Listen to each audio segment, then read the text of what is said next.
when I got to the end of secondary school and everybody was doing their own different things, I never felt that I was going to just do what my friends were doing.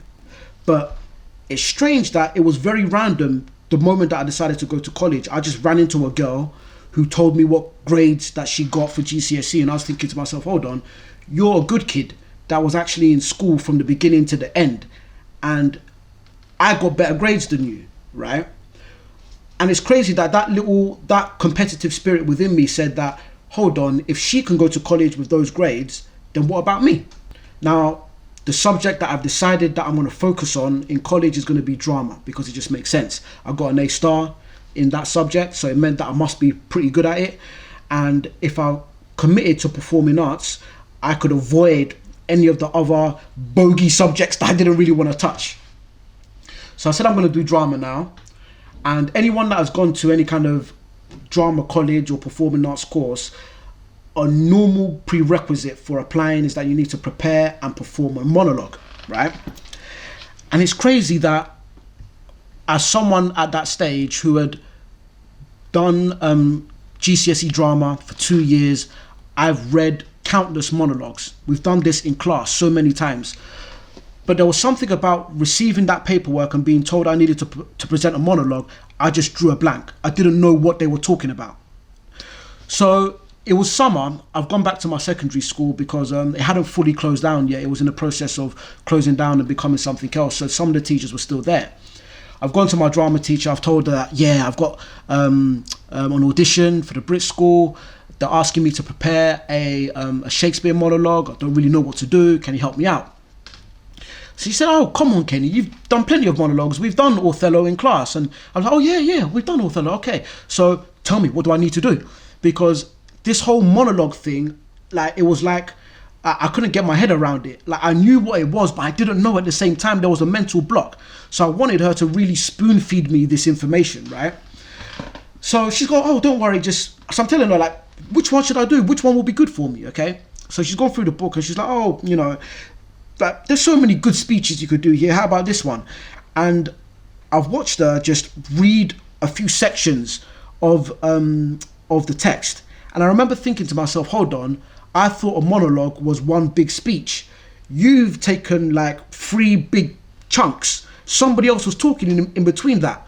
So what? And even though I didn't ask the question, in my mind, it just added to my confusion, and I should have just said, you know, they always say there's no such thing as a stupid question, but this is the reason, this is why people say that, because sometimes you need to be confident to say what's on your mind, because at that time, I still didn't get it, and she was talking to me as if I fully understood what she was talking about.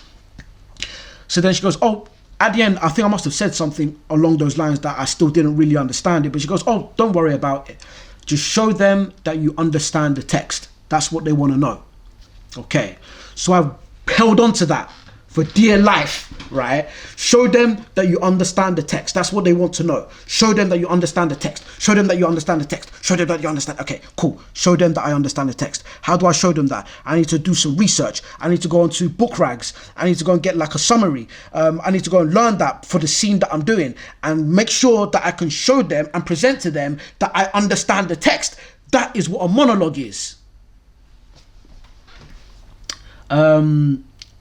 The morning of the audition was the time that I realised how far away the Brits school is from where I lived. It's in Croydon, and I remember like jumping on the train and getting to East Croydon station, and I was having this feeling in the back of my mind that, hold on, this all feels kind of familiar to me. I feel like I've been here before. I'm walking down and I've got the directions in my hand of where the college is, and it's not too far of a walk from the station. And somehow, some part of me thinks that I consciously knew that I was going the wrong way, but I only clocked that I'd missed my turning when I've ended up outside of Croydon Crown Court. And I'm like, whoa, this is the place where I was sentenced and convicted, and this is where it all happened. And I think up until that point, I'd blocked it out of my mind. But somehow I've turned up here now, and I'm standing outside of the court, and I don't really know how to feel. It almost feels like it's poetic in a way that I never would have done drama had I not had so few options in secondary school, and I wouldn't have had so few options had I not been kicked out for 3 years, and I wouldn't have been kicked out for 3 years had I not done that stupid thing in my first school in year 7. And the fact that I was at the courthouse now, that I was going to the audition, it almost felt as though that it was meant to be in a weird way. And I found myself daydreaming, standing out there, until I realised that, hold on, you are actually late. You need to get to your freaking audition. So yeah, not the best start. I've come in, I'm late, and I remember walking into the audition room, and this is something that definitely, I'm sure my black people can this will resonate with you. When you walk into an environment and you scan the place, and all you're looking for is the black faces, just so that you know whether you can feel comfortable in this environment. And I remember looking across the room and I just saw one black face. I was like, okay, yeah, cool, he's black, cool. And there's always that subliminal, subconscious nod, that acknowledgement that you give to another black person when you're in an all white environment, and you're, you know what I mean, you spot one of your own, is like, oh, okay, yeah, what's going on, mate, you all right? So I've come in, I've seen one black person there, I'm like, okay, cool. I can be a little bit comfortable. And to be honest, I was probably more familiar being in more white environments than being around a lot of black people, if I'm going to be honest, at that point. Only because I'd only really experienced being in a real black environment when I was from like reception to year 3 of primary school, and then the 2 years that I was in secondary school. Outside of that, I was only around or in majority white areas. So anyway, I've got into the audition. I'm a little bit late, but it's all right. We get started. And I've prepared this monologue in my head. I've prepared my text from Othello. And I'm expecting that that's what we're going to do at some point. We're going to go into a room one-on-one and perform our audition. But all of a sudden, the person that was facilitating, because everybody was in the room, so all of us were in a group, and she tells us to take off our shoes and all find a spot. And in fact, I came in and people were already on the floor. So I had to come in and like figure out, oh, take off my shoes and go find somewhere on the floor. So I'm laying down and not too sure what is going to happen, because I'm thinking to myself, we're supposed to be having an audition, right? Why are we all laying on the floor? So I'm laying here now, and they say that we need to think about our character. I said, okay, cool. Who's my character? Othello. Okay, so I'm laying on the floor, and then a woman's telling me, or telling the group, think about what your character did this morning when they woke up. What did they eat for breakfast? How did they get here? How do they walk? What is their favourite colour? What were they like as children, and what were they like as a baby? I want you to think about your character and go back to when they were the earliest memory that they... I was just doing all of this abstract stuff, and I'm thinking, what are you on about? None of that was in the play. Like, my mind is fixed to exactly what was in the 4 walls of this text, and you're telling me to think about what my character was like as a baby. That wasn't in the script, so what are you on about? And I'm sitting there trying to process all of this, and then one by one, the woman's saying that she wants us just to talk as our character. Now, something that I discovered very, very, very, very early on when I started learning drama is that my improv skills are terrible. I do not have them. They are non-existent. Do not ask me to prepare anything that I haven't read 1,000,000 times before. It's not going to be a good outcome. All right. One by one, we're being asked to speak, and people are coming out with all of these words and just saying things, and I'm sitting there racking my brain around what is it that I'm going to say. I'm getting closer, it's getting closer to my time. She's going round the room, and then all of a sudden she gets to me, and it's my time to talk. I sat there mute with my eyes closed. I'm hearing, Kenny, speak. Kenny, and I just... Yeah. She got the picture, and then she moved on to the next person. So I failed the first part of the audition, but I said, okay, don't worry, write that off. When you do your one-on-one proper audition, you're going to be able to show them how well you know this text, right?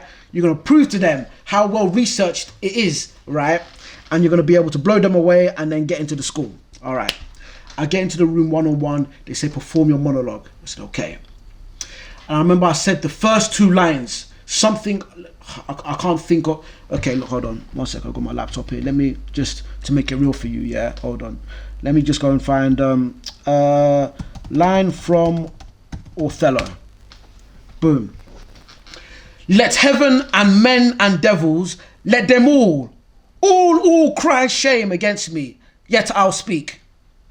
So, what Othello is saying here is that the heaven and the men and the devils are all kind of like trying to conspire against him, and they all cry shame. And basically, he is yet to speak. But if he does speak, he's going to regret it because, yeah. And then I went into the next line. So, I kissed thee and I killed thee. No way but this. So, Othello is saying that he kissed the person. And I gave these two people a running commentary of the subtext of what was going on behind the speech every 2-3 lines, because I'm thinking that's what they want to hear, isn't it? Because what did my teacher say? Just show them that you understand the text. That's what they want to know. I came out of the audition and I knew that it went badly. I knew I'd done something wrong. I couldn't get my head around it. I was like, okay, yeah, that flopped. So I've gone back to my secondary school, and I've gone to go and see my English teacher, Miss Cable. I said, Miss, I just had an audition at the Brits school, didn't go well at all. These other two that I've got, they're not asking for a Shakespeare monologue, they're asking for a contemporary one. Can you help me with this? Because, you know, I've done so badly with the other. And then she pulls out a play by Athol Thorgard, and I can't really remember the name, but it was about apartheid South Africa. And I remember at this time, like, I had done so much, I'd watched so many films about, you know, South Africa. I'd watched Sarafina and the Stephen Biko film, and I'd watched the news. And I actually remember Mandela being released. I must have been like 5 or 6 watching that on the news. So this was like, these were themes, and this was a world that I actually felt as though I understood.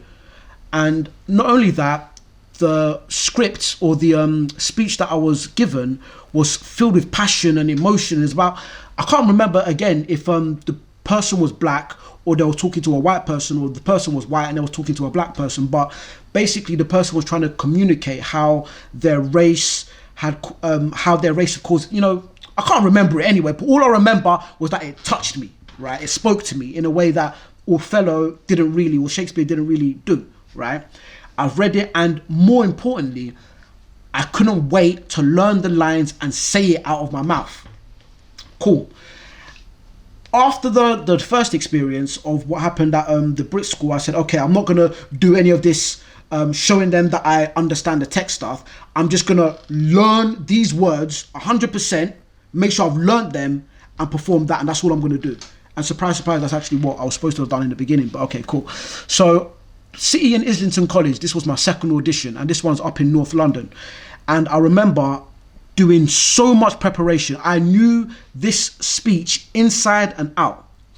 But then I'm making my way up to the college, and it's even farther away than the Brit school. Like, I'm having to jump on a train, then jump on a tube. So I'm on my way there. I said to myself, okay, I'm not going to come here even if I get in, because it's just too far. But I had so much time again, so I'm just reading these lines, reading them over and over and over and over again. I get to the audition. We had a warm-up like we had at Brit school, but it wasn't as abstract. It was more straightforward. That was fine. We get into the audition now, and I'm ready to go. And I give the person my monologue. And I felt great. First time, I didn't stutter. I remembered every single line. And she looked at me and said, okay, good. Try it again this way. And I remember thinking, whoa, hold on. I never thought about it like that. But because I knew the words so well, and I was so comfortable in that, I could take that direction and run with it straight away. And I did it the second time. I was like, oh, that was so different to how I did it before. I don't think it was wrong or right how I did it, but it was different. So maybe if I do it again, I'll take a little bit of that and I'll take a little bit of this. And yeah, I wanted to do it a third time. And she goes, that's great. Thank you very much. Thank you for coming. I'm like, oh, that's it. Okay, go. Cool. And I've left, and I said, it doesn't matter whether I get in or not. I mean, I did get in actually, but I told myself I wasn't going to go because of the distance. But I remember leaving there and just being so excited for the next audition, because this one, I said, yeah, if I was good before, I'm going to be even better now because I'm going to do this, I'm going to do that, I'm going to mix and match it, and I'm, you know, it's going to be a bit of a cocktail or something what's going to come out at the end. So the third audition, the third college was Lewisham. Now, again, Lewisham ticked all of the criteria that I needed. The drama program was actually like reputable as being quite good. The college itself had its own gang problems, but because I wasn't from that area, I didn't need to worry about that. So I knew that I could come to college and just be anonymous. So I've come for the audition and I am so prepared, it's unreal. I came into the room and I didn't know what to expect in this one. I knew what the other two were like, so I thought this was going to be somewhat similar. We all sat down and they announced that we're going to do a group audition, that everyone's going to see everyone else's performance. And I said, yeah, that's fine. Go for it, I'm ready. And then halfway through, I think maybe one person had started their audition, the door flies open and in walks a girl that I knew from my estate. And everyone's looking at her because she's like 20, 30, 40 minutes late, right? Not a good look on your first day on the audition for college. She's walked in now and she's like, oh yeah, sorry I'm late. Very loud and very like brass. And then she just looked at me and goes, oh, what are you doing here?